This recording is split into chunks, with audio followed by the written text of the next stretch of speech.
네, 시작하도록 하겠습니다. 윈도우 .NET 개발을 위한 이게 사실은 이제 .NET만의 내용은 아니에요. 사실은 이제 굉장히 그 .NET 쪽이라고 하시니까 아무도 없으시네요. .NET을 그만큼 안 쓰신 건지 궁금하기도 합니다. 예. 많이 안 쓰나요? 실무에서 .NET 어떠세요? 요즘에는 많이 안 쓰나요? 다른 언어가 워낙 대세인가요?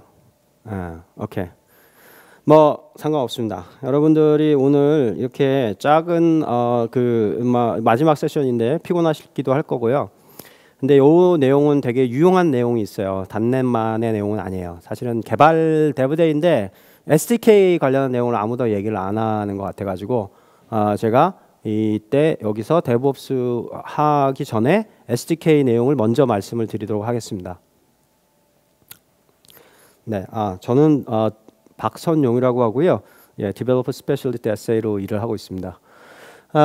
이게 뭐냐면 제가 좋아하는 그림이에요. 패러다임 시프트라고 하죠.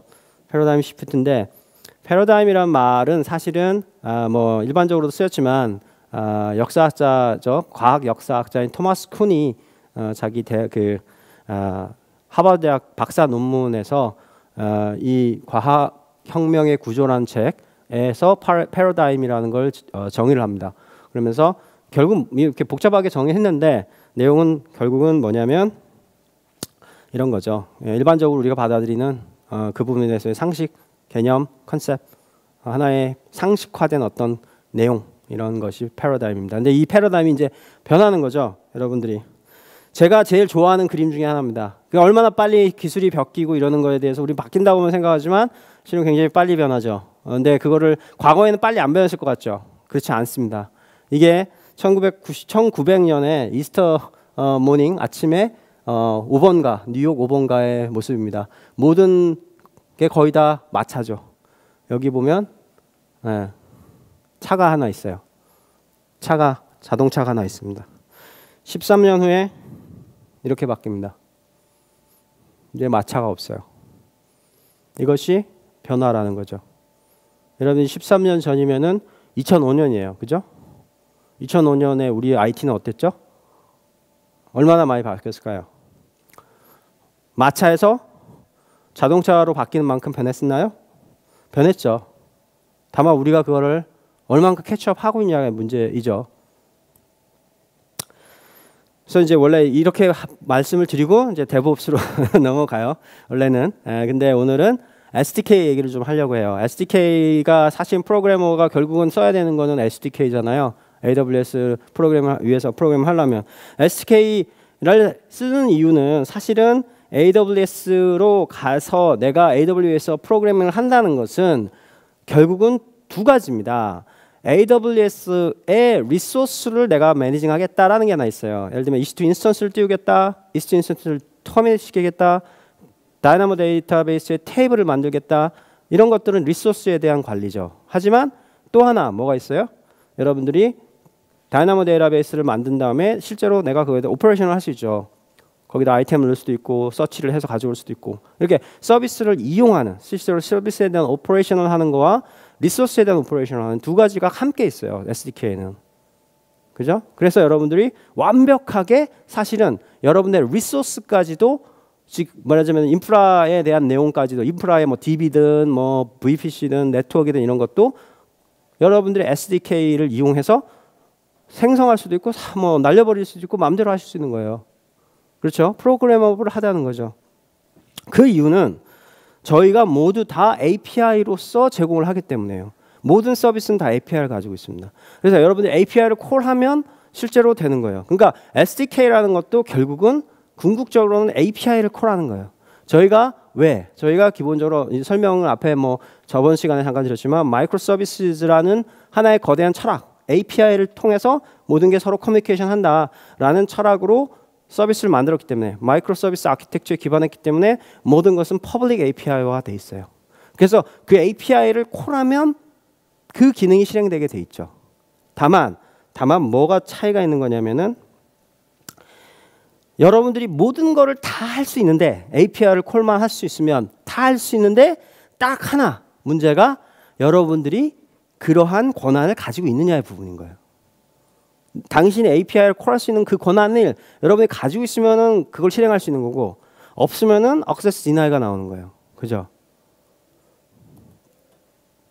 그래서 여러분들이 그 API를 콜하는 방법은 몇 가지가 있어요. 대표적인 게 여러분들이 콘솔에 들어가셔서 콘솔을 이용해서 여러분들이 런치를 하고 띄우고 이러는 겁니다. 그러면은 콘솔은 뭘 하냐면 콘솔이 특별한 걸 하는 게 아니에요. 똑같아요. API를 콜하는 거예요. 각각의 우리 리소스에 해당 S3든 뭐든 다 우리가 퍼블릭 API화 한 거를 콘솔이 콜을 하는 거예요. 내가 이런 런치를 하면 그 API를 콜되고, 두 번째 방법은 여러분들이 커맨드 라인 인터페이스라고 해가지고 CLI로 여러분들이 명령을 쳐서 API를 콜하는 겁니다. 예를 들면 이런 거죠. 여러분들이 뭐 AWS 뭐 S3에서 나는 뭐를 파일을 카피할래 이런 식으로 해서 명령을 치면, 예, 너무 작나요? 네, 죄송합니다.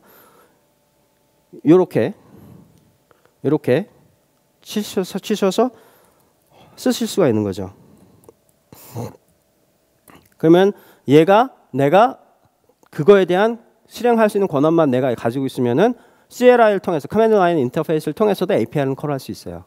그리고 또 하나 방법이 뭐냐면은 여기서 오늘 얘기하는 거는 SDK를 이용하는 거예요. SDK 그러니까 프로그램에서 그 API를 콜하는 거죠.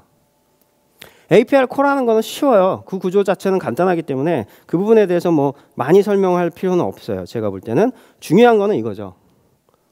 AWS SDK를 통해서 우리가 API를 콜할 건데, 그러면 뭐 EC2 인스턴스 띄울 수도 있고 S3에다 버킷에다 오브젝트를 올릴 수도 있고 이런데, 중요한 건 서티피케이션이 있어야 되는 거예요. 여러분들이 서티피케이션을 가진 채 호출을 해줘야 돼요. 그러지 않으면은 액세스 디나이가 나와서 실행을 할 수가 없어요. 그러면 어떻게 서티피케이션을 하냐? 자, 아까 이건 설명드린 거고요. 어떻게 서티피케이션 하냐? 이 부분이 이제 중요한 거죠.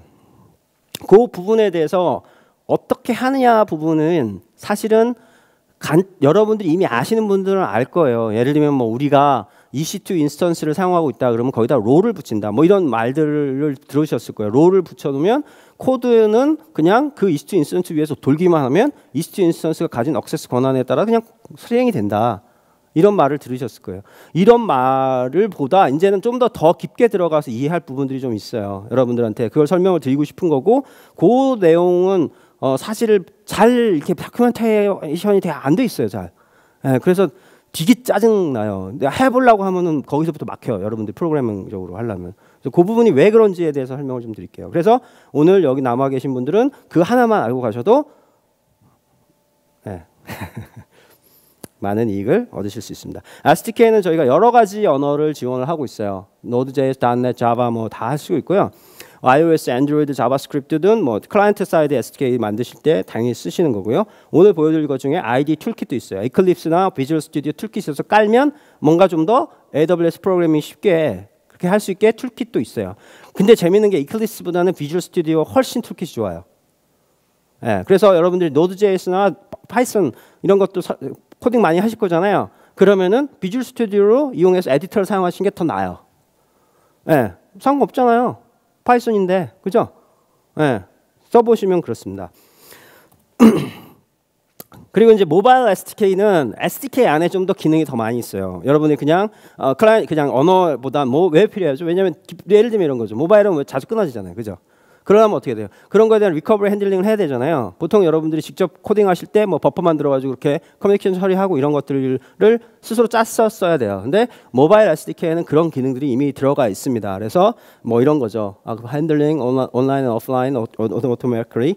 그다음에 오프티마이제이션 for 모바일 OS라고 해가지고 뭐 예를 들면 캐시, 로컬 캐시 같은 걸 쓰인다든가 이런 것들을 통해서 좀 더 성능 향상을 끌어들이려고 노력을 많이 한 부분들이 또 모바일 SDK의 또 특징들이 좀 더 있습니다. 여러분들한테 한 가지 알려드려야 될 건 뭐냐면은, 여러분들이 각 언어별로 똑같다고 생각하는데 SDK가 그렇지 않아요. 조금씩 달라요.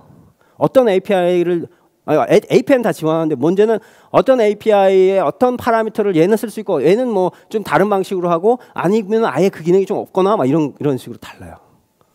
표준 내역이라고 똑같다고 생각하시면 안 돼요. 그래서 그런 부분들을 실제로 사용하시다가 그런 부분에서 문제가 문제라기보다는 그런 부분들의 기능적 차이가 발견될 수 있다. 이런 부분들을 이해하셔야 됩니다.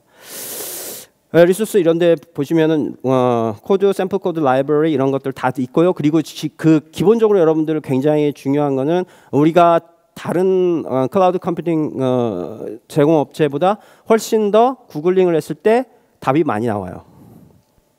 그거는 여러분들이 그래요. 그러니까 언어를 선택하실 때 제가 말씀드리는 거 프로그래머 언어를 선택할 뭐 어떤 기준에 선택해요라고 저한테 물어볼 땐 전 두 가지를 고려하세요라고 말씀드립니다. 하나는 내가 익숙한 언어냐, 쉽게 배울 수 있고 익숙한 언어냐. 두 번째는 얼마나 유명하냐, 얼마나 많이 쓰냐.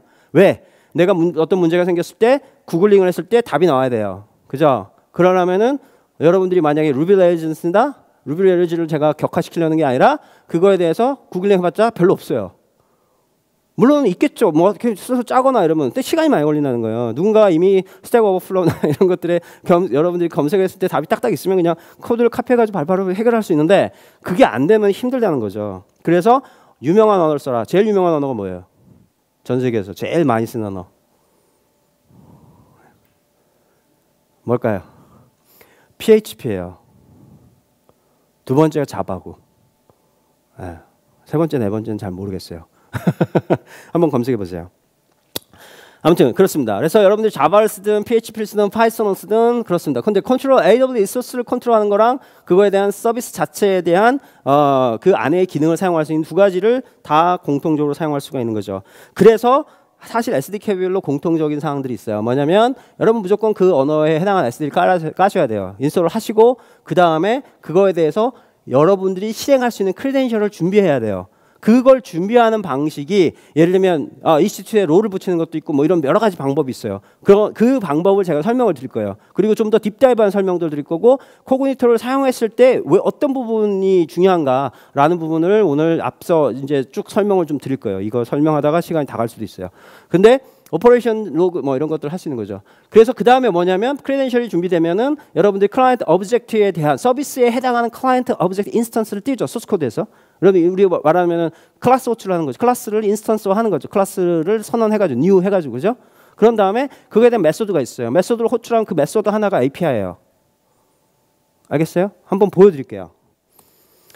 근데 문제는 그 SDK 안에서 뭐냐면은 그 구현된 SDK마다 좀씩 달라요. 언어별로 어떤 거는 굉장히 highly abstract된 기능을 가지고 있는 게 있어요.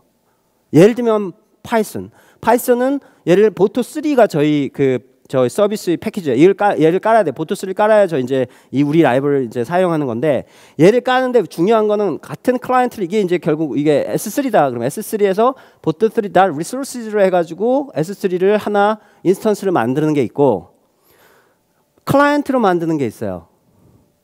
똑같은 S3인데 그래서 이제 얘가 점 해가지고 메소드로 호출할 수 있어요. 메소드는 똑같으니까 어차피 API니까 똑같은데 뭐가 다르냐면 클라이언트보다는 리소스가 더 고급 기능이에요. 더 많이 래핑이 된 거예요. 그래서 사용하기가 더 편해요. 그래서 클라이언트로 호출하는 경우가 있고 리소스로 호출하는 경우가 있어요. 소스 코드에 보면은 사람들이 그럴 때는 클라이언트는 저수준 메소드, 그러니까 저수준 API를 콜할 수 있고 이거는 한번 래핑했기 때문에 좀 더 고수준으로 여러분들이, 그러니까 고수준이란 건 뭐예요? 여러분들이 쓰기 편한 거죠. 그죠? API 규약에 맞췄다기보다는 사람이 보기 편한 거. 예를 들면 이런 거예요. 얘가 클라이언트가 저수준이라고 했죠. 만약에 DDB, 다이나모 데이터베이스에서 풋 아이템을 한다고 생각을 해보세요. 그런데 거기서 얘를 줄 때 그 값을 줘야 되잖아요. 아이템 값들을. 그럼 아이템 값은 뭐 키 밸류일 거예요. 그죠?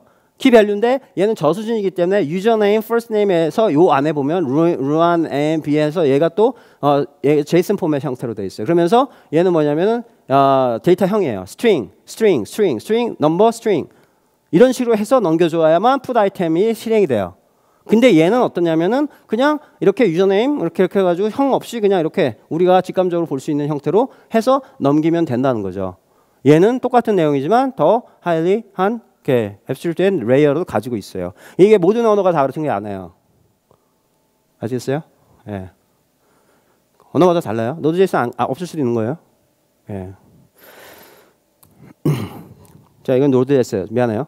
근데 봐봐요. 여기서 보면은 노드.js는 AWS에서 required 해서 SDK, 필요한 라이브러리를 이렇게 선언을 합니다. 이렇게 포함을 시키죠. 그런 다음에 이제 아까 말씀드린 크레덴셜 준비해야 되죠. 왜? 크레덴셜의 내용에 내가 누구고 내가 어디까지 액세스할 수 있어. 이걸 증명해 주는 거예요. 내가 이 사람이라는 걸 증명하는 순간 내가 이제 그 액세스 권한, 붙어 있는 액세스 권한을 내가 사용할 수 있는 거예요. 당연히 코드가 사용할 수 있겠죠. 그 다음에 내가 그래서 이 클래스를 선언하죠. 그래서 클래스가 선언을 해서 new 해서 이걸 하나의 인스턴스, S3 객체 인스턴스를 만듭니다. 그런 다음에 그것에 대해서 create bucket 해가지고 하나의 메소드를 호출하고 적절한 파라미터를 넘기면은 내가 API를 콜하는 거예요. 메소드는 거의 1대1이에요. API하고. 이해가 되세요? 근데 여기서 제일 문제가 뭐냐면 절대 소스 코드에 크리덴셜을 넣지 말라는 거예요. 왜요? 왜 그럴까요? 이 크리덴셜 정보는 만약에 내가 슈퍼 유저 권한으로 얘를 만들어 놨어요. 액세스나 시크릿 키를. 그럼 이 키가 강탈당하는 순간 여러분의 계정은 완전히 털립니다. 근데 GitHub나 이런 데다 퍼블릭 GitHub에다 이렇게 잘못 한번 올리잖아요. 그러면은 전 세계에 요걸 터는 봇이 자동으로 돌고 있어요. 그냥 올리는 순간 5분 안에 여러분의 시크릿 키 액세스 키는 털립니다. 그리고 바로 여러분 계정에 막 인스턴스가 막 맥시멈으로 그냥 막 떠가지고 막 돌아가요. 막 비트코인 채굴을 해요. 그렇게 됩니다. 자동으로 5분 안에. 절대 코드를 이렇게 두면 안 되는 거예요. 그러면 어떻게 해야 돼요? 내가 갖고 있거나 어딘가 따로, 아니면 즉 소스 코드에 박지 않고 갖고 있거나, 아니면 어디선가 얻어오거나. 두 가지 방법이 없죠. 그죠? 전자가 후자 두 가지 다 할 수 있어요. 후자 어디선가 얻어온다라는 것이 바로 우리가 서비스를 쓸 때 코그니터를 사용하세요라고 하는 부분인 거예요. 근데 그것이 명확하게 개념이 좀 잡혀 있어야 돼요. 자, 이거는 뭐 하지 말라는 거예요. 그러면은 여러분들 그렇게 되면은 여러분들이 굉장히 난처해진다. 여러분 실제로 이거 크레덴셜 잘못 GitHub에 올려가지고 털리는 거 제가 눈으로 겪어, 내가 했다는 거 아니고 제가 봤어요. 순식간에. 예. 그러니까 절대 조심하셔야 돼요. 근데 이거는 되게 사고 많이 나요. 여러분들이 실제로 만약에 누구랑 급하게 막 이렇게 공유해야 된다. 세스 공유해야 된다. 이 사람 쪽에 뭐 소스 공유해야 되니까 그럼 GitHub에 좀 올려주세요. 올린 다음에 바로 지울게요. 이렇게 하다가 털리는 거예요.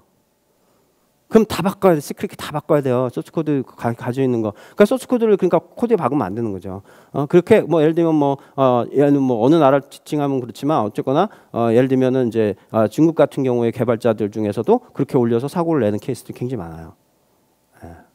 그래서 조심하셔야 되고요. 그다음에 이제 us and하고 us are이 있어요. authentication이란 건 뭐죠? 너 누구냐 이거예요. 나다. 나 박선영이다. 이런 거. R은 뭐예요? authorization은 내가 어떤 권한이 있느냐예요. 예를 들면 내가 박선영인데 내가 여러분을 체포할 수 있는 권한은 없잖아요. 그죠? 근데 내가 만약 경찰이에요. 근데 여러분 잘못했으면 그럼 내가 체포할 수 있죠. 그게 authorization이에요. authentication은 내가 누구다라는 거예요. 내가 여권 보여주는 거예요. 당신 누구야? 신분증 줘봐. 그럼 뭐냐면 우리를 따지면은 여러분들이 로그인을 한다 그랬을 때 유저네임하고 패스워드를 주는 건 뭐예요? 그래서 내가 당신이 당신이구만. 맞아. 해주는 건 뭐예요? authentication이에요. 그죠? 너 누구다 유저든. 근데 내가 로그인을 했어요. 그 블로그에서 내가 알고 보니까 슈퍼 유저예요. 그래서 내가 막 게시판 만들고 지우고 회원들 막 등급 이렇게 해주고 이건 뭐예요? authorization이에요. 그건 내가 그러한 액세스 권한을 가지고 있는 거죠. 어딘가 가져와서 어딘가 매핑이 돼 있겠죠. 내가 authentication이 되면 어딘가에서 그 롤을 끌고 와서 그 롤대로 내가 실행할 수 있어라고 하고 있는 거죠. 그죠? 그 두 가지 명확하게 달라요. 그거를 명확하게 지금 이해하셔야 다음 걸 이해하실 수 있어요. 자, 보면은요. 중앙에 이거예요. 만약에 여러분들이 EC2 인스턴스를 사용하는데 롤이라는 건 뭐예요? 롤이라는 거는 그 안에 authorization까지를 포함하는 거예요. 내가 뭘 할 수 있는 것까지가 롤의 정의가 되잖아요. 액세스 권한을 우리가 하나 만들어서 롤을 놔두면 그럼 EC2 인스턴스 쓴다라는 거는 EC2 인스턴스에 우리는 롤을 붙일 수 있어요. 왜? 여러분들이 너무 피곤하잖아요. 이거에 대한 authentication, authorization을 처리하기 위한 별도의 절차를 프로그램을 한다는 게 너무 힘들기 때문에 그러다가 그런 문제도 있고. 그러니까 EC2 인스턴스에 롤 붙이는 순간에 여러분들이 그 EC2 인스턴스에서 코드를 실행하면 예를 들면 S3에다 버킷에서 뭔가 버킷을 만들겠다는데 그게 롤이 S3에 대해서 버킷을 열 수 있어라는 롤이 그러니까 억세스 권한이 붙어 있는 롤이면 그냥 거기서 실행만 해도 S3를 열 수가 있는 거예요. 버킷을 만들 수 있고 뒤줄 수 있고 이런 거예요. 없으면 억세스 디나이 나와요. 이해가 되세요? 그런데 그러면 모바일은 어떻게 해요? 내가 모바일 유저인데 모바일에서 바로 내가 S3에다 뭐 올리고 싶어요. 왜? 아니 EC2에다가 이미지 파일을 업로드 시키는데 이미지 파일을 서버에다 보냈다가 서버가 S3에 올릴 필요가 뭐가 있어요? 바보 같은 트래픽과 EC2 자원 낭비죠. 내가 권한만 있으면 모바일에서 S3 버킷에다 바로 이미지를 올리겠죠. 그죠? 여러분들 그런 앱을 만든다면 서버를 경유해서 S3에 올리겠어요? 그건 아니잖아요. 그럼 모바일에서 바로 붙어서 이렇게 올려야 돼요. 그러면 모바일에 롤을 붙일 수 있어요? 없죠. 네, 롤이라는 거는 이제 나중에 설명을 드릴 거예요. 그러면 이게 이제 결정적으로 뭔 차이냐면 EC2 인스턴스 같이 롤을 붙일 수 있는 거. 그래서 붙여서 뒤쪽 서비스 관점에서 보면은 얘가 백엔드 서버인데 트러스티드냐, 언트러스티드냐의 차이예요. 그러면 언트러스티드 된 서버는 사실상 모바일하고 똑같은 거예요. 모바일 앱하고 똑같은 거예요. 우리 서비스 관점에서 보면, 그죠? 얘는 누군지 모르니까 얘가 자동으로 그러니까 그럼 뭐냐면 얘 모바일 서버든 아니면 언트러스티드 된 서버, 예를 들면 여러분 온프리미스에 있어요. 그런 서버가 그 기능을 실행해야 돼요. S3 버킷을 이용하고 다이나모데이를 이용해야 돼요. 그럼 우리 쪽 서비스 관점에서 보면 얘는 언트러스티드예요. 다 모바일이든 뭐든. 그럼 뭐 어떻게 해줘야 돼요? 얘가 클라이언트가 내가 나야라는 걸 증명해서 보내줘야 돼요. 서비스를. 그리고 그런 크리덴셜까지를 가진 채 내가 서비스를 콜해야 되는 거예요.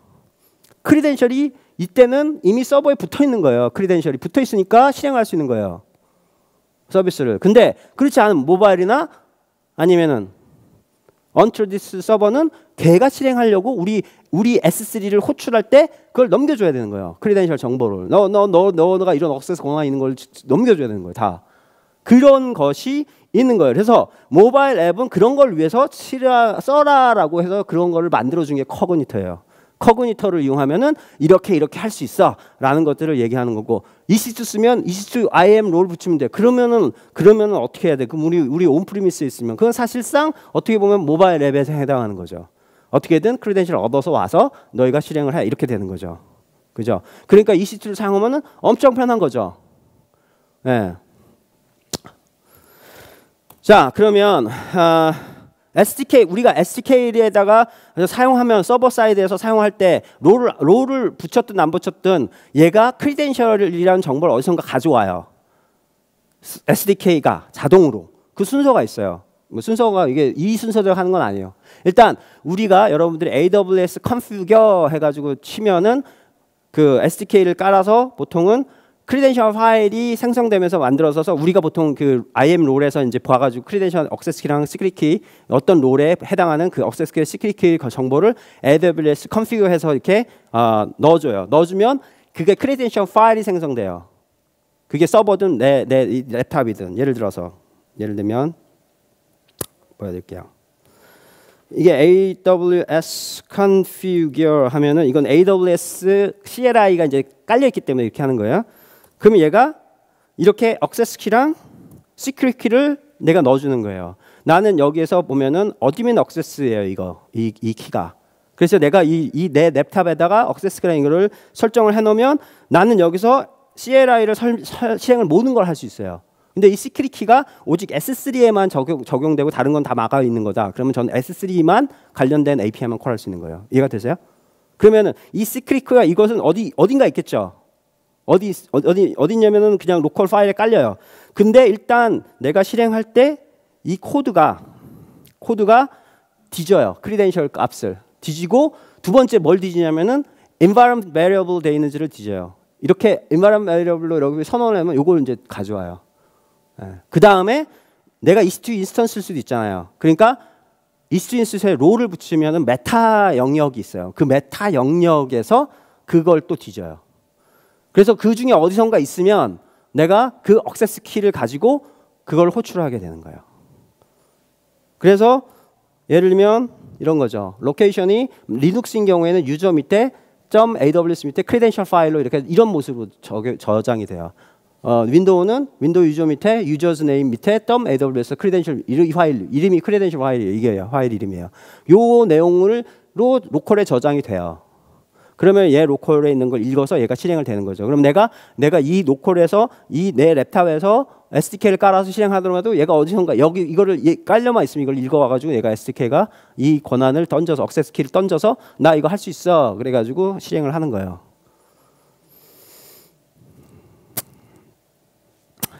단넷은 좀 달라요. 단넷은 똑같은데 크레덴셜 파일을 사용할 수 있는데 SDK 스토어라고 해가지고 툴킷에 여러분들이 내 정보를 저장할 수가 있어요. 그래서 그거 보면 툴킷을 깔면 비주얼 스튜디오 툴킷이 있어요. 그래서 그걸 깔면은 뭐 예를 들면 이런 식으로 프로파일을 생성해서 얘가 툴킷을 깔 때 처음에 이제 깔고 나서 첫 화면에 프로파일을 액세스 키 이런 거 넣어 이렇게 해가지고 해줘요. 그러면 여기다가 지정을 해서 이 프로파일을 사용할 수 있어요.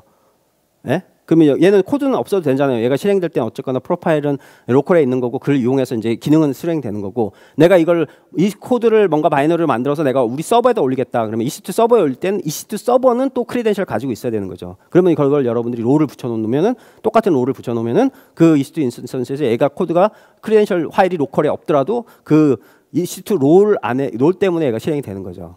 이해가 되세요? 네. 아니면은 크리덴셜 파일을 로컬에다 만들어 놓으시고 이런 식으로 만들어 놓으시고 이걸 하셔도 되는 거고요. 아니면은 뭐 여러분들이 앱 컨피그나 웹 컨피그 파일 있죠. 거기다가도 설정을 할 수가 있어요. 그거는 그런 이제 웹 컨피그만 예를 들면 얘가 누출이 안 되면은 이제 뭐 문제는 없겠죠. 근데 이제 보통 말아서 올려버리면 이럴 때는 이제 위험하게 되는 거죠. 웹 컨피그가 앱 컨피그가 만들어질 때 보통 프로젝트를 웹 컨피그, 앱 컨피그를 같이 올려버리면 이제 그 안에 거기다 놔버리면 이제 위험해지는 거죠. 근데 방식은 여러 가지가 있다라는 거예요. 이게 이제 IAM 롤이에요. IAM 롤을 여러분들이 EC2 인스턴스에 딱 붙여버리면 EC2 인스턴스의 메타 영역에 여러분들이 가지고 있는 액세스 권한에 대한 정보가 담기게 돼 있어요. 그래서 SDK는 자동적으로 읽습니다. 문제는 이렇게 돼 있죠. 이게 메타 영역을 읽는 컬이 이렇게 돼 있어요. 169.254.169.254. 그래서 여러분 로컬 EC2에 들어가서 이 컬 명령을 때리시면은 요 정보가 나옵니다. 그러면서 액세스 키 아이디랑 시크릿 키 액세스 키가 나와요. 요 값이 나오고 또 하나 토큰, 즉 액세스 토큰 값이 나와요. 이 토큰 값이 보통 1시간에 한 번씩 바뀌어요. 그래서 뒤에 우리가 Secure Token Service라고 해가지고 얘가 EC2가 한 시간 단위로 그걸 새로 가져와요. 이게 갱신을 하는 거죠. 그래서 계속해서 이 정보가 스태틱하지 않아요. 그래서 계속 바뀌면서 액세스가 갱신이 되는 거예요. 내가 그럼 롤 떼버리면 이제 EC2는 액세스 권한이 없어요. 롤을 붙였다 뗄 때 할 수 있거든요. 그러니까 근데 그래서 이제 그래서 보통은 이렇게 JSON 파일 같은 걸로 이게 뭐 별도의 파일로 만들어 놓고 그거에서 이제 프로그래머한테 그냥 읽어올 수도 있잖아요. 근데 그렇게 읽어오면 사실은 코드 입장에서는 변수만 보이는 거지 내용물은 안 보이잖아요. 시크릿가 없는 거니까. 근데 JSON 파일만 별도로 어디다 놓고 그거는 이제 푸시를 안 하면은 사실은 코드 자체는 안전한 거죠. 이런 방식을 취할 수도 있습니다. 그런데 예, 이제 코그니터예요. 코그니터를 이제 이해할 때 중요한 부분이 있어요. 자, 코그니터는 지금은 이제 두 가지를 저희가 제공을 해요. 하나는 코그니터 아이덴티티 풀이라는 기능이 있고 하나는 유저 풀이라는 게 있어요. 유저 풀은 뭐냐면 유저 데이터베이스예요. 우리가 유저 데이터베이스 여러분 만들기 힘드니까 유저 데이터베이스를 쉽게 만들게 뭐 네임 아이디, 패스워드, 그다음에 이메일 이런 거 이렇게 지정하고 떡떡떡 하면 나중에 그걸로 유저 아이디, 패스워드 로그인도 하고 사인업도 하고 사인인도 하고 이런 기능들이 이렇게 쉽게 만들 수 있게 저희가 이렇게 코그니토라는 이름으로 같이 만들었어요. 근데 그거는 나중에 나온 거고 원래는 뭐가 먼저였냐면은 아이덴티티 풀이에요. 아이덴티티 풀이 뭐냐면 코그니토의 아이덴티티 풀은 너가 누구냐라는 거를 너다라는 거를 누군가가 인정을 해주는 아이덴티티 프로바이더들을 관리하려고 만든 거예요. 무슨 말이냐면 내가 로그인을 하고 싶은데 내가 계정을 특별히 어디 안 만들고 페이스북 계정을 이용해서 내가 로그인을 하고 싶은 거예요. 앱에서 말하자면. 그러면 내가 페이스북에다 뭘 해줘야 돼요? 내 유저 아이디랑 패스워드를 주면 유저 아이디랑 패스워드가 일치하면 너가 너다 라고 아주 돌려주잖아요. 너가 너야 하고 로그인을 할 수 있는 거잖아요. 근데 그 너가 너야라는 거를 우리가 모바일 앱에서 보통 페이스북을 통해서 하는 로그인 뭐 이런 거 많이 하잖아요. 그게 페더레이션이라고 하거든요. 근데 그거를 아이덴티티 프로바이더가 얘가 해주는 거예요. 그거를 프로바이더들은 여러 가지일 수 있잖아요. 페이스북일 수도 있고 아마존닷컴일 수도 있고 구글일 수도 있고. 근데 그 중에 하나에 해당하는 것이 유저풀인 거예요. 코그니토 유저풀. 그것도 너가 너야라는 거를 값을 돌려줄 수 있어요. 그건 오센티케이션을 해줄 수 있는 거예요. 오소라이제이션은 얘 안에 있는 거고 얘랑 그게 아이덴티티 풀은 그래서 너가 오센티케이션이 된 사람이야 그러면은 그거에 해당하는 그룹의 롤을 여기서 지정을 해요. 그러면 그 롤에다가 억세스 권한을 IAM에 가서 그걸 바꾸면은 그것은 아이덴티티 오스된 사람은 그 롤대로 그 억세스 권한대로 실행이 되는 거예요. 오스를 못 받으면 그 롤 억세스 권한을 못 받는 거고. 이해가 돼요? 그러면 어떻게 되냐면 아이덴티티 프로바이더는 당연히 이 아이덴티티 프로바이더들을 IDP, 아이덴티티 풀에다 등록을 시키는 거예요. 이해가 되세요? 그러고 나서 얘가 이제 인증 절차를 들어가는 거죠. 자, 그 인증 절차를 이제부터 설명드리겠습니다. 코드로 사용하면 되게 심플한데 예를 들면 막 여러분들이 이렇게까지 복잡하게 안 쓸 가능성도 있어요. 하지만 이 뒷단의 명확한 흐름을 이해해야만 나중에 복잡한 어떤 여러분들이 복잡한 서비스를 설계한다는 거 보다 보안성이 높은 거를 만들려고 할 때 도움이 많이 되실 거예요. 이렇게 됩니다. 얘는 모바일일 수도 있고 untrusted된 서버일 수도 있어요. 이해가 되시죠? 그럼 얘는 어떻게 하냐면은 먼저 내가 아이덴티티 프로바이더 여기서는 이제 유저 풀이라고 가정합시다. 우리의 유저가 코그니토가 제공하는 유저 데이터베이스. 얘나 아니면 뭐 얘가 페이스북일 수도 있어요. 그럼 얘한테 유저네임하고 패스워드를 줘요. 그럼 얘가 어떻게 해요? 너가 맞으면 토큰을 돌려줘요. 토큰을 돌려줘요. 뭐 예를 들면 뭐 ID 토큰이라고 그래가지고 ID 정보랑 몇 가지가 섞여 있는데 그게 이제 해시된 값을 딱 던져줘요. 예? 그러면은 얘가 어떻게 되냐면은 그래 그러면 이제 내가 토큰 값을 가졌으니 이걸 가지고 뭘 해야 돼요? 크리덴셜을 받아야 되잖아요. 크리덴셜을 받아요. 크리덴셜이 없으면 접근 못 한다고 그랬잖아요. 그걸 누구한테 요청하냐면 아이덴티티한테 요청을 해요. 코그니토 아이덴티티 풀에. 그러면 얘는 뭘 돌려주냐면 처음에 크레딧을 바로 돌려주지 않고 아이덴티티 아이디를 돌려줘요. 고유한 아이덴티티 아이디 값을 돌려줘요. 얘는 1시간이나 뭐 이런 단위로 얘가 익스파이어 돼요. 어쨌거나 1시간 유지돼요. 아이덴티티. 그럼 아이덴티티 아이디 값으로 크리덴셜을 요구해요. 그러면 얘가 그걸 물론 당연히 이 프로바이더한테 밸리데이션을 하겠죠. 중간 한 번 하고 주고 한 번 하고 준단 말이에요. 그러면 얘가 크리덴셜 값을 마침내 이게 맞으면 크리덴셜 값을 딱 주는 거예요. 그러면 이 크리덴셜 값에 뭐가 들어가 있냐면은 액세스 키랑 시크릿 키랑 액세스 토큰이 들어가 있어요. 그러면 요거를 호출할 때 인스턴스 서비스 인스턴스 띄울 때 S3다 그러면 S3 띄울 때 그 값을 크리덴셜 값을 넣어줘요. 나 이 크리덴셜 있어. 그러면은 그 크리덴셜에 해당하는 아이덴티티가 이제 너 오수됐으니까 여기에 뒤에 이제 롤이 있겠죠. 그 롤에 해당하는 그 액세스 토큰을 통해서 얘가 이제 결국 발급을 하죠. STS가 보이진 않아요, 여러분한테는. 어쨌거나 그 액세스 토큰을 만들어서 줬기 때문에 결국 이게 밸리드하니까 S3나 이런 걸 실행할 수가 있는 거예요. 이해가 되세요? 어려워요? 요때 토큰하고 뭐 요 액세스 토큰하고 요거랑 헷갈리지 마세요. 토큰이라는 건 그냥 토큰일 뿐이에요. 길이가 적절한 길이에 어떤 정보를 베이직한 정보를 담고 있는 그 무엇입니다. 그런데 요 부분이 사실은 더 복잡해요. 그러니까 절차가 그렇게 단순하게 하나 안 끝나요. 여러분이 설정한 옵션에 따라. 예? 그거를 아셔야 돼요. 제가 그걸 왜 말씀을 드리냐면 이거를 이해해야만 유저풀하고 코그니토 아이덴티티나 이런 거를 깊게 사용할 수 있어요.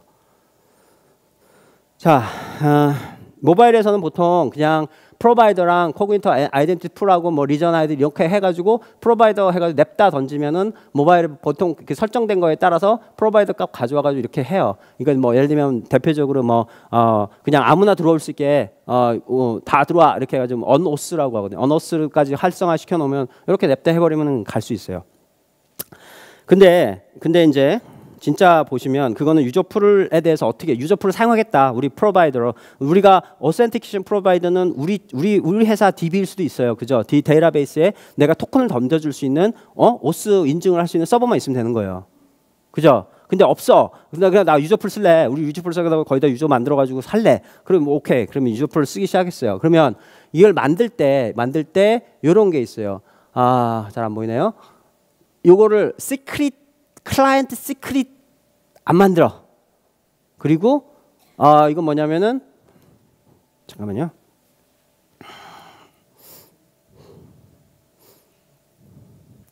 보이나요? Enable Sign in API for Server-Based Authentication에서 admin no SLP auth로 하겠어. 이렇게 합니다. 이건 뭐냐면은 아이고. 이 말은 뭐냐면 너가 사실은 시크릿 액세스 토큰 값을 줘야 되는데 네가 그러니까 트러스티드 서버라고 가정을 하는 거예요. 그 옵션인 거예요. 그러면 뭐예요? 내가 트러스티드 서버니까 내가 그 안에 뭔가 EC2 인스턴스다 뭐 이런 거에 롤이 붙어 있다. 뭐 예를 들면 뭐 아니면 내가 코드를 갖고 있든가 어디서든 가지고 왔든가 그걸 주는 과정하에 저거를 키면 그러면은 심플하게 오센티케이션을 해줘요. 유저 프리. 그냥 유저랑 패스워드만 넘겨주면은 저거 풀어주면 한 스텝에 그냥 빵 하고 토큰 값 그래 너 맞아 냅다 그냥 토큰 값을 줘버려요. 이게 admin no SPR SRP가 뭐냐면은 Secure Remote Protocol의 약자예요. Secure Remote Protocol에 따라서 인증을 하면은 원 스텝으로 안 돼요. 투 스텝으로 해야 돼요. 그래서 얘가 이제 이거를 쓰니까 노를 하니까 얘는 쓸 수가 있는 거죠. 그러면 어떻게 되냐면 죄송합니다. 코드를 보여드릴게요. 자, 얘가 이제 뭐냐면 얘는 지금 제가 노트북에 이 윈도우 이미지 안에 액세스 크리덴셜 값을 만들어 놨어요. 그러니까 그 앱을 그 유저풀에 클라이언트를 등록을 하면서 제가 얘를 사용할 수 있게 그러니까 NoSQL 할 수 있는 클라이언트를 유저풀을 하나 만들어 놨어요.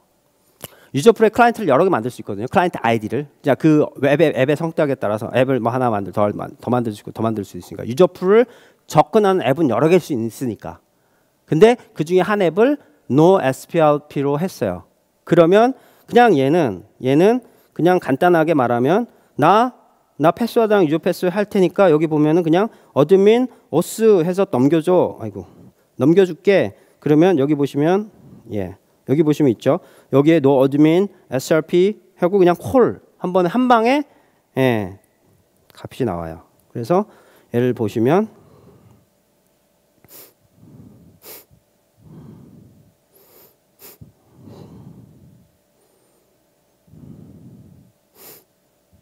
싱가포르에다 만들어 나와서 그러면 여기 이렇게 값이 날아오는 거예요. 내가 유저랑 패스워드를 넘겼거든요. 근데 뭐가 나오냐면 ID 토큰 보시면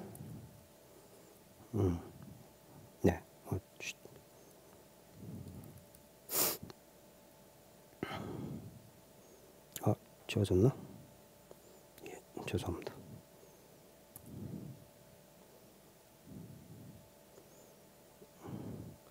갑자기 느리네요.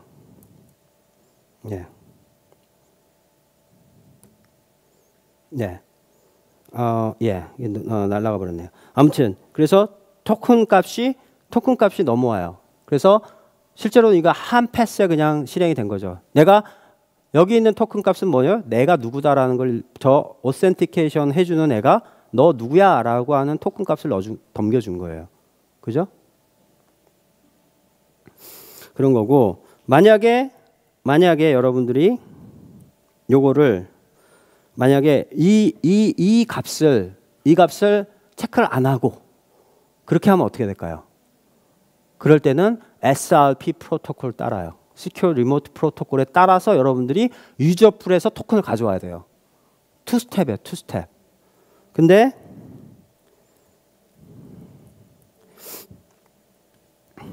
그래서 유저 풀 오센티케이션 할 때 주의하실 점은 이거 툴킷 까신 다음에 NuGet으로 여러분들이 각각의 라이브러리를 설치를 하셔야 돼요. NuGet 통해서. 그래서 이제 SDK 여기서는 SDK 코그니터 아이덴티티랑 코그니터 프로바이더를 이용하시는 거고요. 그렇게 하시면 이게 이제 그 소스 코드예요. 제가 여기다 보여드렸는데 그냥 얘는 간단해요. 유저 아이디 패스너 넣은 다음에 넘겨버리면 돼요. 아까 그 no SRP는 쉽죠. 그런데 그렇게 안 하면 얘는 어디서 가져왔냐면 내 코드는 내가 아까 말씀드린 윈도우 서버 안에 있어요. 크리덴셜 파일이. 그러니까 그걸 읽어와서 억세트 코드랑 같이 가가지고 가져온 거예요. 그냥 토큰을 받은 거죠. 유저 풀에서 코그니터 유저 풀에서. 근데 만약에 여러분들이 이렇게 왼쪽처럼 그냥 이렇게 하시면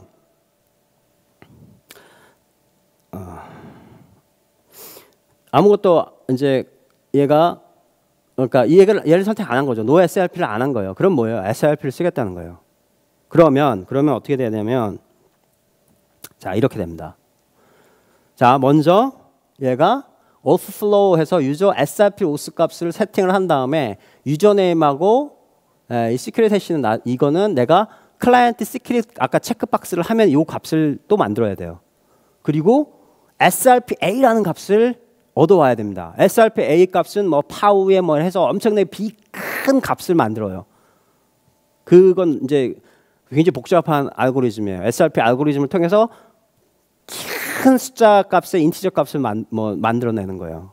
굉장히 큰 숫자 값을, 아주 롱 숫자 값을 그렇게 해서 얘를 넘겨줘요. 유저 풀 아이디 값하고 그러면 얘가 유저 풀이잖아요. 유저 풀에서는 그걸 받았어요. 그러면은 얘는 아이디랑 패스워드는 안 넘겼어야지. 아이디랑 그걸 이런 값을 세팅을 해가지고 넘겨줬기 때문에 얘는 그러면 너 진짜 맞아? 그러면서 챌린지를 해요 한번. 내가 이런 값하고 이런 값을 던져줄 테니까 다시 값을 나한테 보내라는 거예요. 그러면은 얘가 챌린지 네임이 패스워드 베리파이어. 앞으로 패스워드 베리파이어 할 테니까 한 번 더 보내. 패스워드랑 같이. 그러면서 시크릿 블록하고 유저 아이디 포스 SRP를 해가지고 그 값을 보내줘요. 그럼 얘가 그걸 받아가지고 또 타임 스탬프랑 유저네임이라고 이런 것들을 또 만들어가지고 시그네처 만들어가지고 클레임 시그네처를 만들어서 다시 또 보내줘요. 그렇게 해서 리스폰스 투 오스 챌린지에 이게 챌린지를 받았으니까 한 번 더, 그러니까 도전을 받았기 때문에 그 도전에 대해서 응답을 해주는 거예요.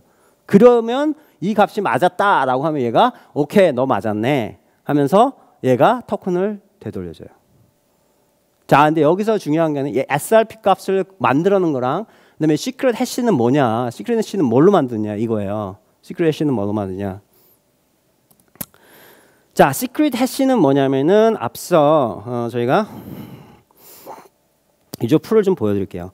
얘가 이제 결국은 내가 앱을 하나 내가 등록을 하는 앱은 그러니까 유저 풀은 데이터베이스고 얘를 사용하려고 하는 클라이언트는 많을 거, 클라이언트 앱은 많을 거라는 거죠. 그죠? 하나일 수도 있고 여러 개일 수도 있죠. 그러니까는 여러 개를 등록할 수 있는데, 근데 여기서 등록을 하시면은 예를 들어서 죄송합니다.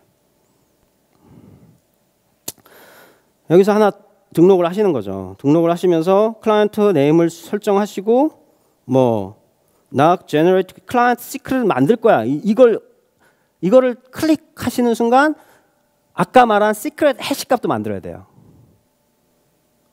그래서 보통은 많은 블로그 예제에서는 이걸 빼요. 왜냐하면 시크릿 해시 값을 만들고 그거 말고도 SRPA 값을 만들어야 돼요. 그죠? SRPA 값 만드는 거가 헬퍼나 우리 SDK가 자동으로 지원을 안 해요. 언어별로 달라요. 파이썬은 있고 .NET 없어요. 여러분이 직접 SRP를 라이브러리를 하려면 헬퍼 파일을 만들어야 돼요. 그걸 할 수 있는 SRP를 만들어주고 그 다음에 시크릿 해시도 만들어주는. 그러니까 근데 파이썬은 지금 나와 있는 라이브러리는 그러니까 별도예요. SDK 포함 아직 머지가 안 됐어요 마스터에. 근데 그 와런트라는 패키지가 있어요. 그걸 하면은 얘는 클라이언트 시크릿 값이 없는, 즉 시크릿 해시 값을 안 넘겨도 되는 거는 헬퍼가 있어요. 그래서 보통은 이거를 언체크해요. 그래서 만드는 경우가 많아요. 근데 체크를 하면은 아까 말한 시크릿 해시 값을 만들어줘야 돼요. 어떻게? 이렇게. 시크릿 해시는 뭐에? 유저네임하고 클라이언트 아이디 값을 합해요. 그래서 메시지를 만들어요. 그 다음에 아까 클라이언트 시크릿이라는 게 있었다고 그랬죠. 앱을 만들 때 저걸 체크를 하면 밑에 두 값이 나와요. 클라이언트 시크릿 값하고 클라이언트 시크릿 아닌 거. 뭐냐면 보여드릴게요. 자, 얘가 SRP랑 시크릿을 다 가지고 있네요. 그러면 얘는 클라이언트 시크릿 값이 이렇게 생성이 돼요. 자동으로 우리가 만들어줘요. 이해가 되세요? 이게 클라이언트 아이디고 얘가 클라이언트 시크릿이에요. 그러면은 그 값을 이용해서 얘를 클라이언트 시크릿하고 요 클라이언트 아이디와 유저 아이디 합한 메시지를 이거를 SHA-256 인코딩을 해줘야 돼요. 그게 시크릿 해시 값이에요. 그걸 같이 넘겨줘야 돼요. 그리고 SRPA는 시큐브 리모트 프로토콜 값에 대한 요 알고리즘을 통해서 굉장히 큰 값을 만들어줘서 거기다 넣어서 보내줘야 돼요. 그걸 여러분들이 코딩을 다 하려고 그러면요. 불가능해요. 거의. 그걸 할 수 있어요. 그 알고리즘 정확하게 이해하셔가지고 JS, 그러니까 Node.js나 이런 쪽에 그 클라이언트 SDK에는 그게 있어요. 라이브러리가. 그걸 포팅하시면 돼요. 그래서 .NET으로 당연히 그런 케이스가 있겠죠. 그러면 열심히 구글링을 하시고 열심히 찾으셔서 그 헬퍼 파일 하나 어디선가 찾아오셔야 돼요. 그래서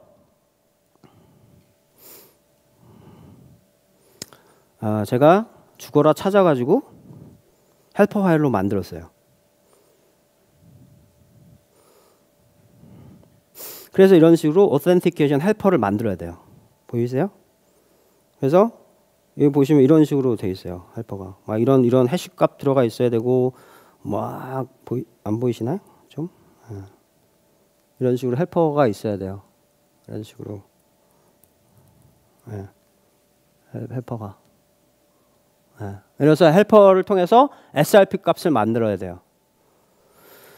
그래가지고 얘를 돌리면 아까 말한 한 번에 챌린지 받고 해서 토큰을 나한테 받아오는 거예요. 그래서 얘가 돌아가는 거죠. 그래가지고 얘를 돌려보면 얘는 시크릿 해시까지 하는 거예요. 그러니까 클라이언트 시크릿을 체크한 거예요. 그래서 하면 이렇게 되는 거예요. 그러면 마침내 처음에 보면 여기 나오죠. 얘가 챌린지 패스워드 프로바이더 보이나요?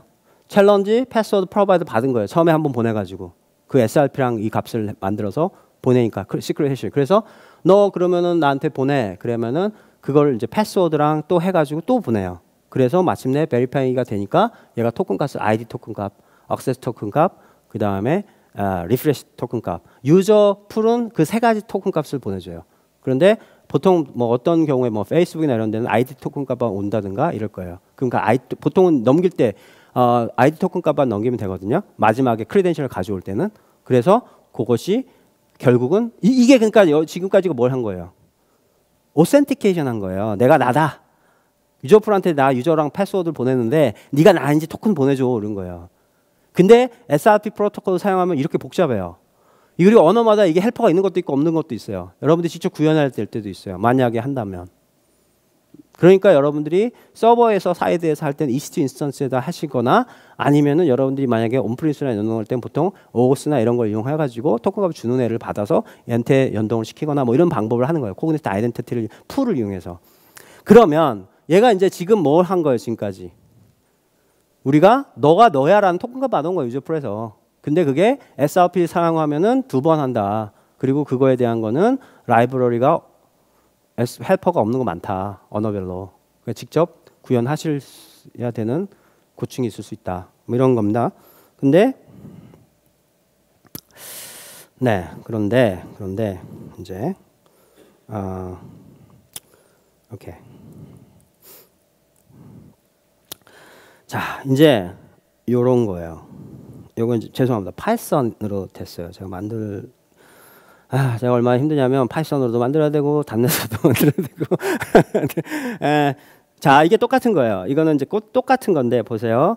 얘가 뭐냐면은 얘가 헬퍼예요. 헬퍼로 SRP 값으로 얘가 SRP를 얘가 자동으로 만들어줘서 얘가 한번 던져줘가지고 결국은 뭘 가져오냐면 토큰 값을 가져오는 거예요. 유저 풀에서. 그러면은 뭘 가져와요? 아이디 조금 더 키울까요? 보이게? 네. 잘 보이세요? 네. 그러면 얘가 토큰 값을 가지고 왔으니까 이 토큰은 뭐예요? 너가 너라는 걸 알려준 거죠. 너가 너야. 유저 풀에서 토큰 값 3가지 포함된 걸 준 거예요. 그럼 이 값을 가지고 이제 뭘 해야 돼요? 아이덴티티 가야지. 아이덴티티 풀. 유저 풀 말고 아이덴티티 풀 가야 될 거냐. 뭐 해야 돼요? 아이덴티티 아이디 얻어오고 크리덴셜 얻어와야 되잖아요. 그죠? 예? 그래서 얘가 이 토큰을 가지고 여기 보면 이제 아이디 토큰, 액세스 토큰, 리프레시 토큰이 이제 보여요. 이거 프린트 하는 거고. 그런 다음에 뭘 하냐면은 이제 프로바이더가 누구냐? 아이덴티티 프로바이더 누구야?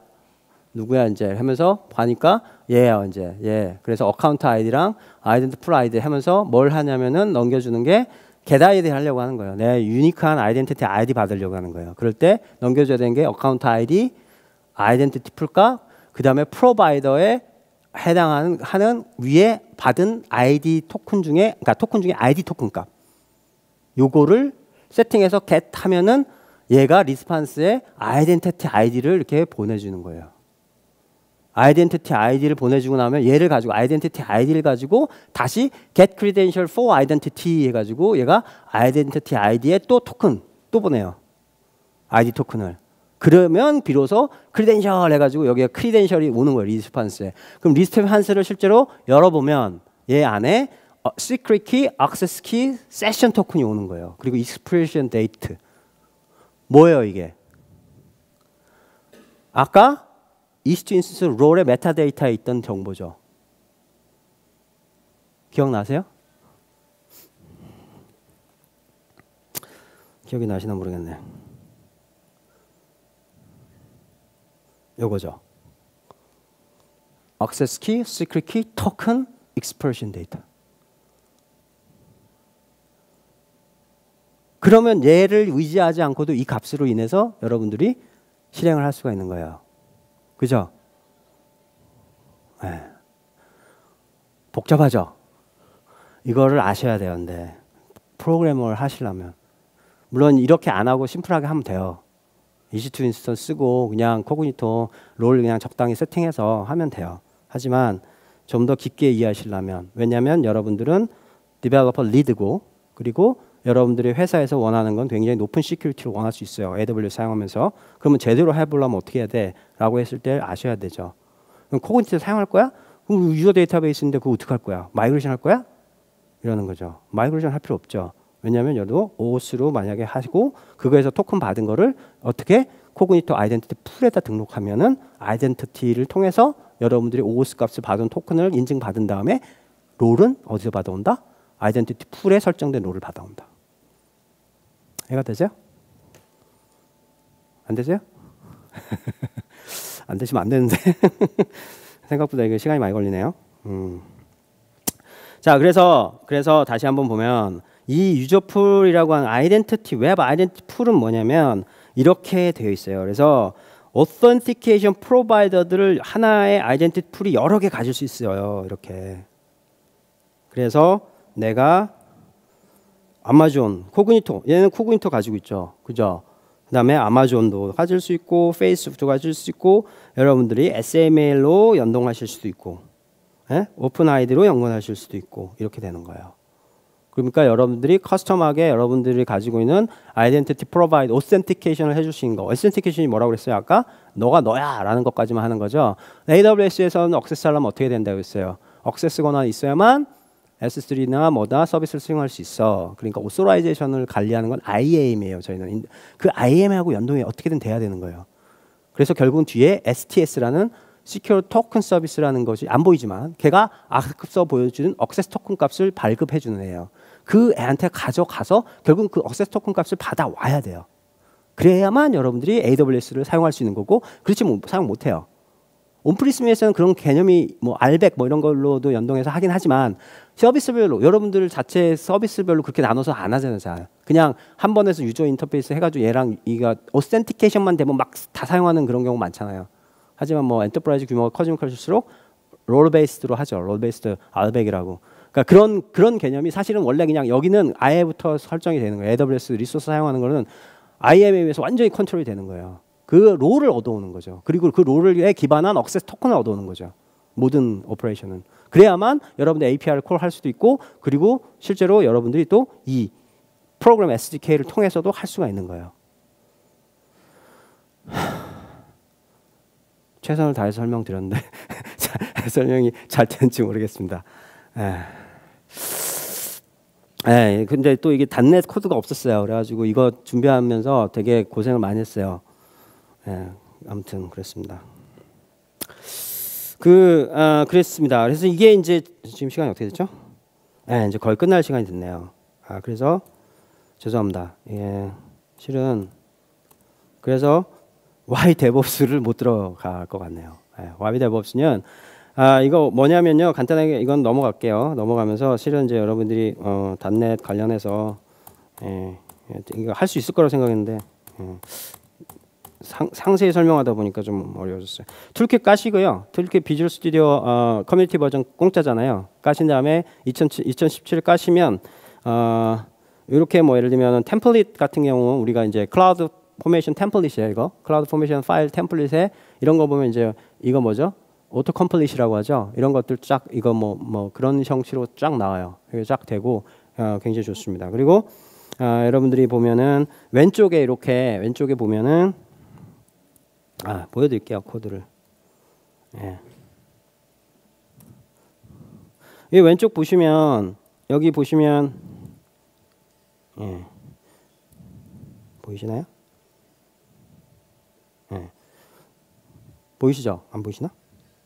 좀 커야 되나 더? 요게 내가 지금 아시아 퍼시픽 싱가포르 리전을 연동이 된 거예요. 그러면은 내가 크리에이션한 내용들을 다 여기서 리스트해서 볼 수가 있어요. 왼쪽에 버킷 쫙 리스트 나오고 얘가 시큐리티 이 시큐리티 프로파일 즉 크레덴셜로 가져올 수 있는 건 다 보여줘요. 그리고 나서 내가 일래스틱 빈스톡으로 내가 만들고 싶어 그러면 일래스틱 빈스톡으로 여기서 그냥 말아서 올릴 수가 있어요. 예를 들면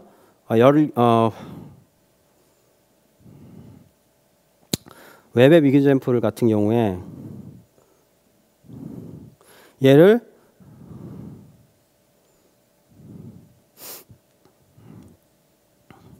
웹앱 이그젬플 얘를 그 웹앱을 하나 이그젬플 만드시는데 우클릭하셔서 일래스틱 빈스톡으로 올리겠어라고 하면은 그냥 올릴 수 있어요. 그러면서 이렇게 프로그레스가 다 나옵니다.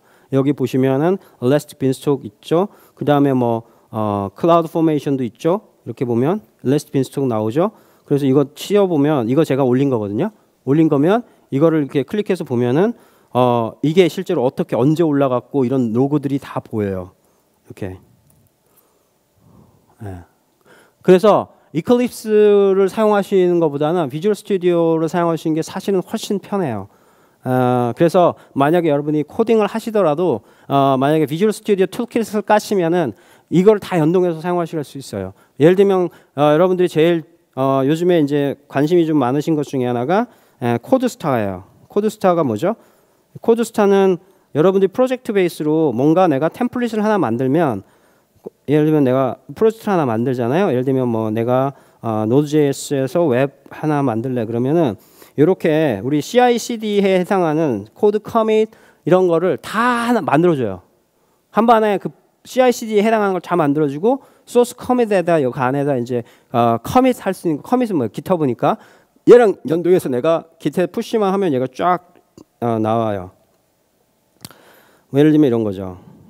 보면 대시보드를 보시면 이렇게 되는 거예요. 보면 너무 안 보이죠. 여기 보시면 여기 보면 이게 CI/CD 파이프라인이에요. 이렇게 시각화되고 이게 다 하나의 그 대시보드에서 패널이에요. 이거 옮기실 수 있어요. 이렇게. 그리고 지라랑 연동해요. 그리고 이거에서 어플리케이션 액티비티라고 하는 걸 통해서 여러분들이 무조건 어떤 만큼 내가 디플로이 됐고 실패했고 이런 것도 다 한꺼번에 대시보드 형태로 볼 수가 있어요. 그러니까 얘는 프로젝트를 하나 만들면 CI/CD를 포함한 코드 CD를 포함한 모든 것들 같이 리소스를 만들어서 프로젝트가 그냥 전체적으로 관리가 돼요. 유저나 이런 것도 관리가 되고요. 이게 코드 스타인데 여러분들이 비주얼 스튜디오에서 뭐 언어가 뭐든 예를 들면 파이썬 프로젝트 만들었다. 비주얼 스튜디오 파이썬을 지원하죠. 그러니까 그거에다 코드 커밋만 이렇게 연결을 시키시면은 깃허브처럼 깃이에요. 깃 서버예요. 코드 커밋은 깃 클라이언트니까 클라이언트로 연결하셔서 그냥 쓰시면 바로 그냥 깃에 푸시하면 요 CI/CD 빌드를 따라서 쭉 다 디플로이까지 하세요. 그게 비주얼 스튜디오 툴킷이고 그 안에 기능들입니다. 사실은 그것만 얘기하면 또 한 40분은 가는데 제가 사실은 최근에 여러 가지 그 예제를 만들다 보니까 특히 제가 디벨로퍼로서 이렇게 사람들한테 세션을 딜리버리 하면은 제일 기본적인 거를 잘 모르시는 경우가 많더라고요. 근데 이걸 알아야 디벨로핑 하시기가 편하거든요. 그리고 이런 거에 맞닥 들이시면 어디선가 레퍼런스를 구하기도 어려워요. 물론 돈이 많으시면은 협력업체를 막 취업해가지고 헬퍼 가져와 이럴 수 있죠. 근데 그러지 않은 경우가 많잖아요.